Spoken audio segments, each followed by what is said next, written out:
Hello all, this is S.Vasuki from Computer Science and Engineering Department. So in this video we are going to discuss about the database management system and its fundamental concepts and followed by the SQL commands. So first of all we have to know about what is database management system. So that is nothing but whenever we are performing any kind of raw data, so that will be maintained or stored in rows and columns. So that is called as a database. So the entire data will be stored in a Excel format or else any flat file format. So that is called as a database. So the next level database management system is nothing but whatever the database we are collected and stored in either offline or online. So we have to perform some operation over to the database. So operation is nothing but we can perform like a DML, DDL and TCL commands. So these are all the SQL commands. So based on these commands we can perform some operation over to the database.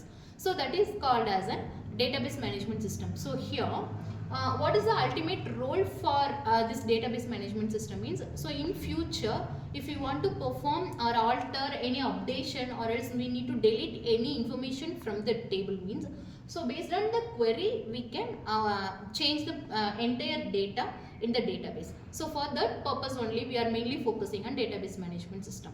So here nowadays we are using n number of database management systems. So mainly we are using three data types. So first one is a Dbms.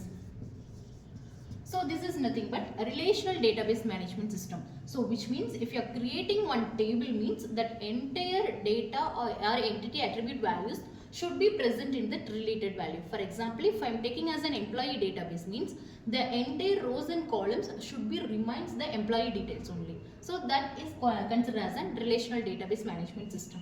Then second one is the NoSQL. So this is also one type of technology used in the database. So here we are need not to worry about any query process regarding this. Then third one is an object oriented database management system.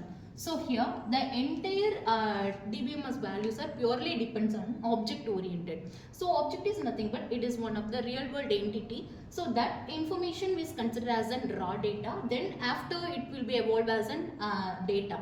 So here the data is a plural term. So what is the singular means? If I am taking as a single data like employee name. So which means if I am representing XXX means, so this one information is called as a datum. So it is a singular information. So employee name in table it may contain n number of values.